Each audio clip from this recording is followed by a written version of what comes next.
बलात्कार भनेको चाहिँ शरीरमाथिको आक्रमण होइन, आत्मामाथिको आक्रमण हो। आत्मामा लागेको चोट, आत्मामा लागेको घाउ जीवनभर पुरिँदैन। ब्याड टच भन्ने कुरा थियो, उहाँले पनि क्षमा मागिसक्नु भएको छ एउटा लामाजीले होइन, मबाट गल्ती भएको, म गल्ती महसुस गर्दै क्षमा चाहन्छु भनेपछि त भएकै रहेछ भन्ने पनि बुझिन्छ। र यो चाहिँ के छ भने यसमा एउटा कार्यस्थलमा हुने अथवा यो सार्वजनिक स्थलमा हुने एउटा यौन दुर्व्यवहार जुन छ नि, यो दुर्व्यवहार चाहिँ कसैको लागि पनि सह्य होइन। यसको लागि त आवाज उठाउनु पर्थ्यो, त्यो नायिकाले आवाज उठाउनु भयो। तपाईँलाई मन नपर्ने गरी व्यवहार हुन्छ भने तपाईँ चाहे महिला हो चाहे पुरुष, त्यो हिंसा हो, त्यसको लागि चाहिँ प्रतिकार गर्नुपर्छ। त्यो महिलालाई भयो नि प्रतिकार गर्नुपर्छ, पुरुषलाई पनि प्रतिकार गर्नुपर्छ होइन। त्यो त उहाँले मलाई चाहिँ यसरी नराम्रो हिसाबले छोयो, उहाँलाई नराम्रो फिल भयो नि त। नराम्रो फिल जस्तै सबैलाई राम्रो फिल हुन्छ भन्ने छैन क्या। कतिजना मान्छेलाई मिडिया क्षेत्र मनपर्छ होला, कतिलाई मन पर्दैन होला होइन। अब उसलाई मन पर्दैन भन्दैमा मलाई मनपर्छ भनेर चाहिँ मैले चाहिँ होइन तिमीले चाहिँ मिडिया सेक्टरलाई मन पराउनुपर्छ भन्न मिल्दैन भने जस्तै कानुनले व्यवस्था गरिदिएको कुरामा उहाँले बोले।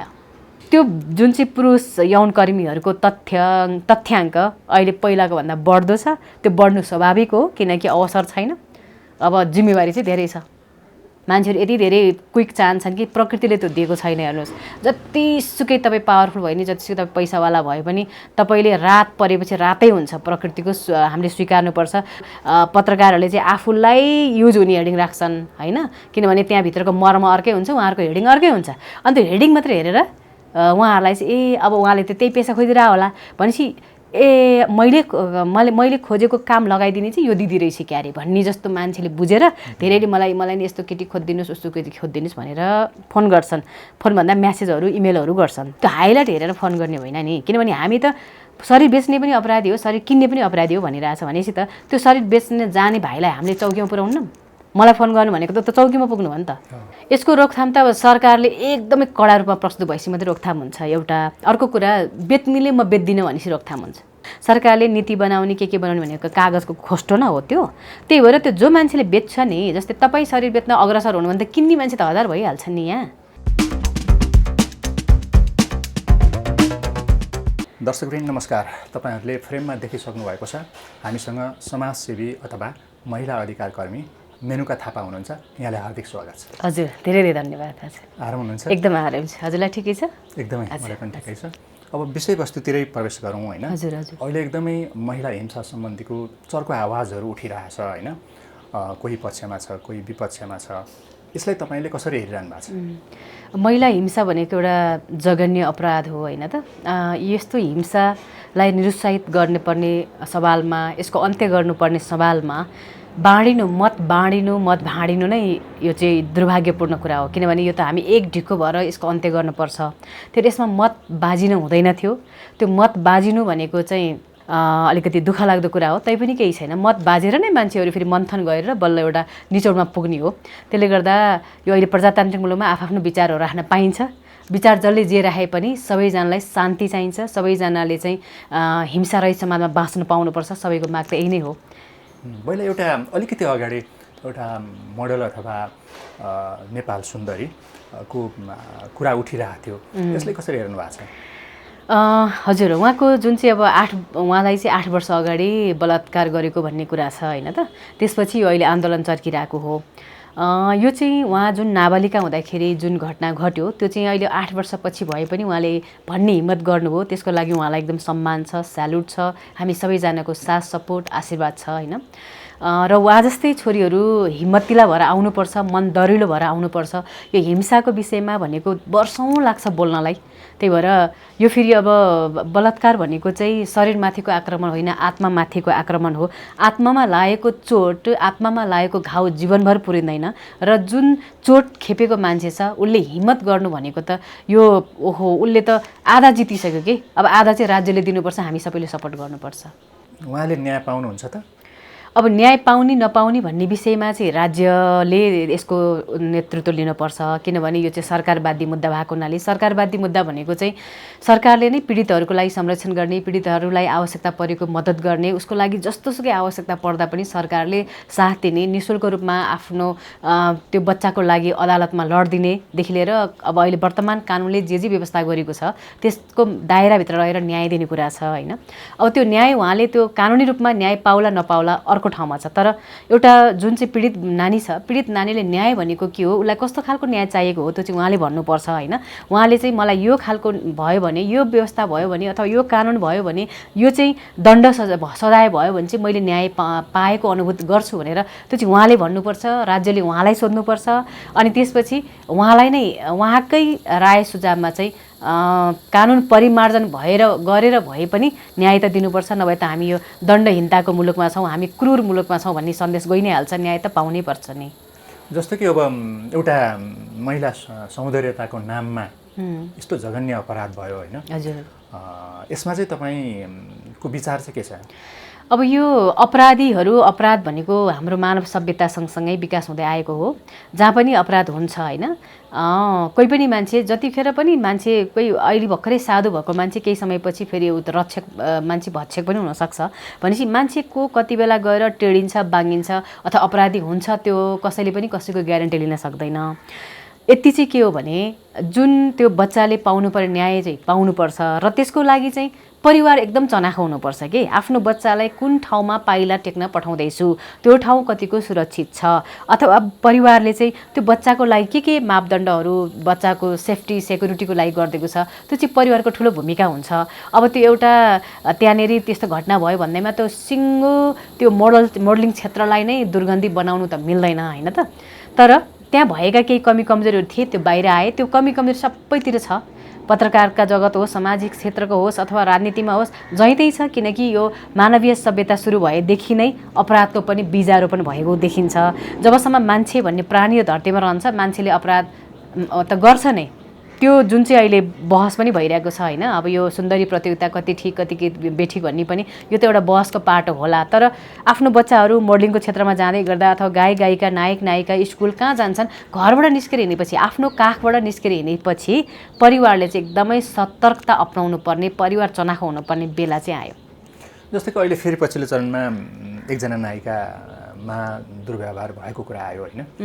यसलाई कसरी हेर्नुहुन्छ?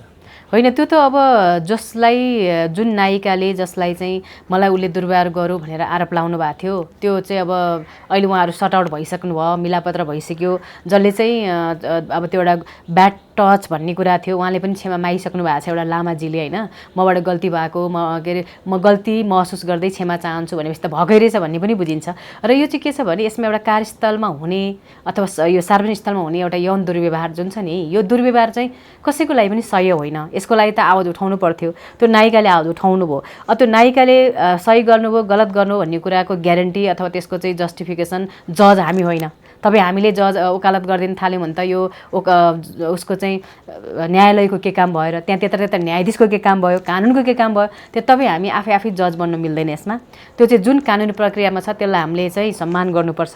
तर यस्ता दुर्व्यवहारहरू कसैले पनि खप्नु हुँदैन। त्यो चाहे नायकमाथिको होस् अथवा नायिकामाथिको होस्, दुर्व्यवहार भनेको जसले जति बेला जहाँ पनि हुनसक्छ, त्यसको लागि चाहिँ हामी खरो रूपमा उत्रिनुपर्छ। कतिसम्मको व्यवहारलाई चाहिँ महिला हिंसा भन्ने, कतिलाई नभन्ने भन्ने पनि होला नि त। यहाँ त महिला हिंसा सम्बन्धी आवाज उठाइरहनु भएको छ लामो समयदेखि होइन। यो विषयमा चाहिँ के भन्नुहुन्छ?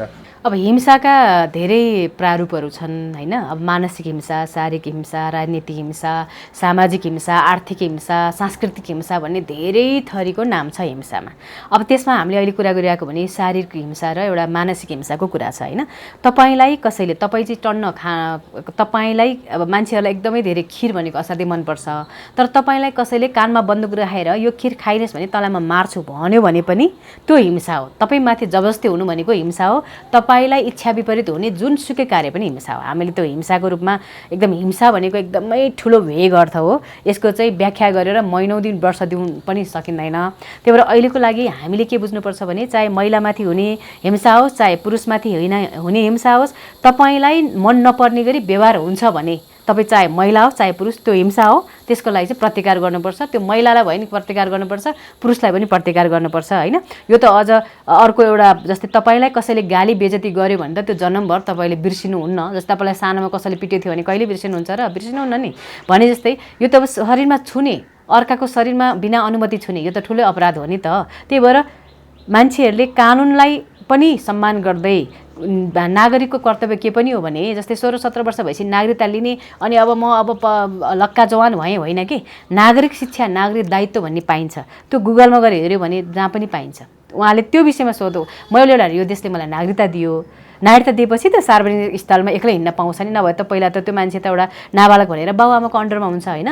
नागरिकता पाइसकेपछि ऊ चाहिँ यो देशको भोटर हुन्छ, यसले चाहिँ उसले विदेश जान पाउँछ, उसले सबै काम गर्न पाउँछ, ऊ स्वतन्त्र नागरिक हुन्छ भने स्वतन्त्र नागरिक भनेको के हो र ऊ नागरिकप्रतिको दायित्व के हो त राज्यप्रतिको एउटा नागरिक भएर त्यो चाहिँ आफूले खोज्नुपर्छ क्या। त्यही भएर त्यो चाहिँ आफूले आफूलाई अनुशासनमा राख्नुपर्छ। जब आफूले आफूलाई अनुशासनमा राखिँदैन त्यसपछि आफ्ना शरीरमा अरूले छुने भए आफूले पनि अरूको शरीरमा छुने भयो, त्यसले चाहिँ अपराध हुने। त्यो एउटा सबैजना अनुशासनमा भयो भने अनुशासनको कमी भएर यस्तो भाव खास चाहिँ। जस्तो कि यहाँको परिभाषामा पनि कुनै पनि महिलाको अथवा पुरुषको इच्छा विपरीत उसले जबरजस्ती गर्छ भने त्यसलाई हिंसा भनिन्छ है। मन नपर्ने काम, तपाईँलाई मन नपर्ने काम कसैले गर्यो भने त्यो हिंसा हो। तपाईँको चित्त दुखाएर गर्ने काम हिंसा हो। तपाईँलाई मन नपरेर इच्छा विपरीत गर्ने सबै कामहरू हिंसा हो।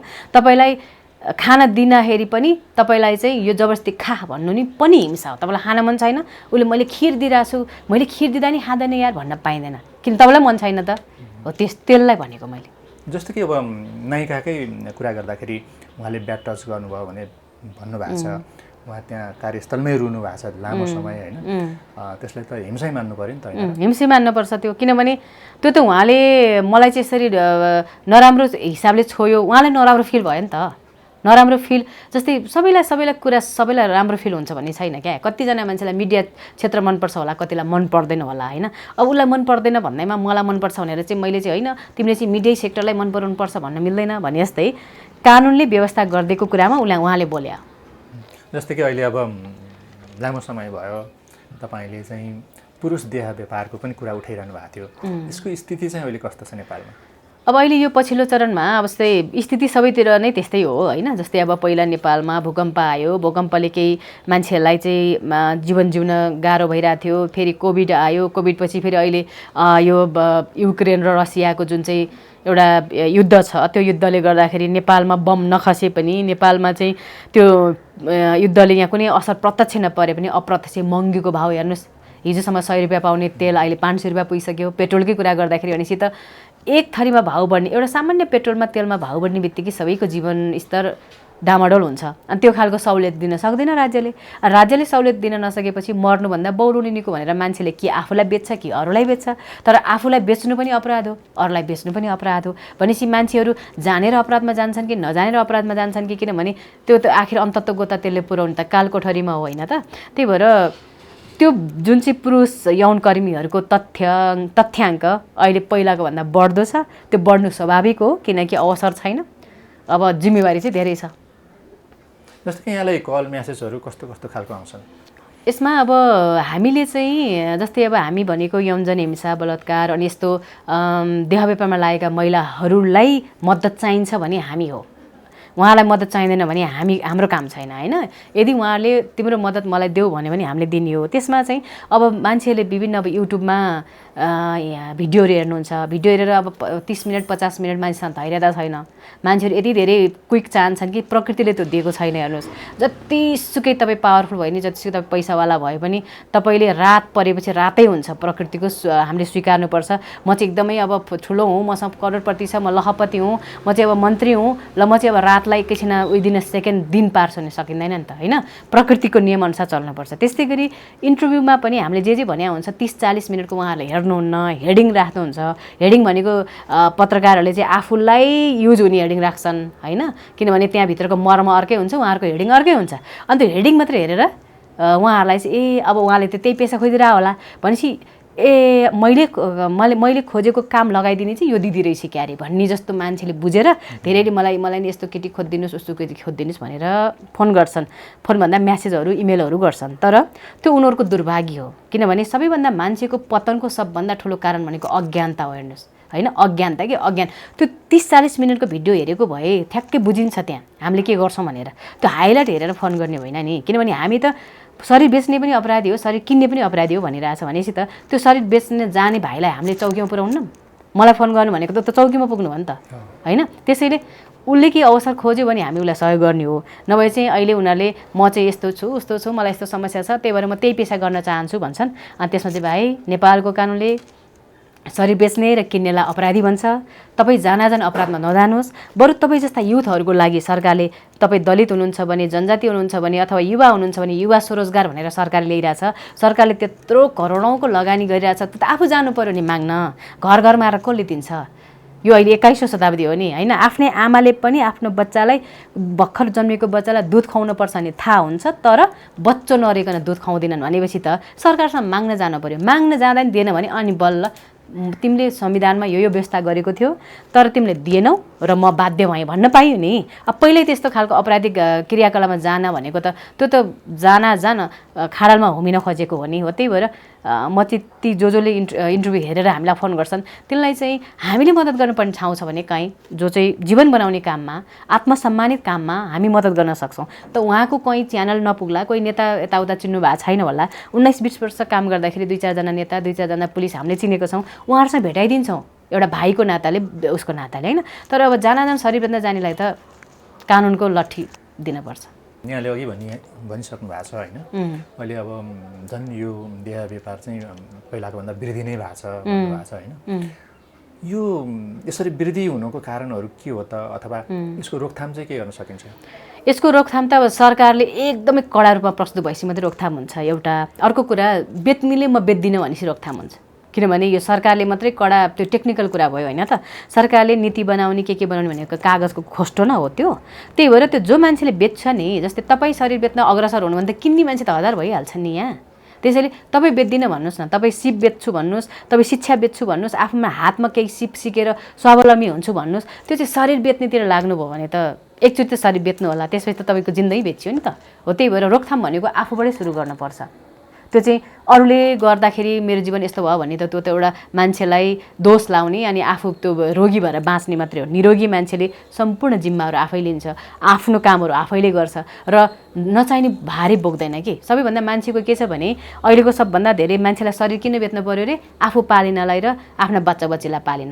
अनि बच्चाबच्ची जन्माउनु भने कसले नि फेरि आफैले भने होइन आफैले बेगरे होइन भनेपछि तपाईँ आफू एउटा आफ्नो एउटा शरीरमा चाहिने एउटा सर्ट त किन्न सक्नुहुँदो रहेछ। किन अर्को श्रीमती बिहे गरेको त? बच्चा किन जन्माएको? तपाईँलाई कसले बाध्य बनाएको छैन। तपाईँलाई कानमा बन्दुक राखेर बिहे गरिनस् भने तँलाई उडाउँछु भने छैन। अहिले तैँले बच्चा जन्मास् भने तँलाई खैरात छैन नि भनेको छैन भनेपछि आफ्नो स्वेच्छाले बिहे गर्ने स्वेच्छाले बच्चा जन्माउने मौजमस्ती गर्ने अनि त्यसपछि चाहिँ अब मैले पाल्न सकिनँ म बेच्छु मार्छु यो हुँदैन। हस् एकदमै तपाईँले महत्त्वपूर्ण टाइम छुटाएर हामीलाई दिनुभयो। यहाँलाई धेरै धेरै धन्यवाद। हजुर हर्पल मिडियालाई पनि धेरै धेरै धन्यवाद छ। र अन्त्यमा चाहिँ मैले के पनि भन्न चाहेँ भने जसले यो कार्यक्रम हेर्नुहुन्छ त्यसले चाहिँ अन्त्यसम्म हेर्नुहोस्।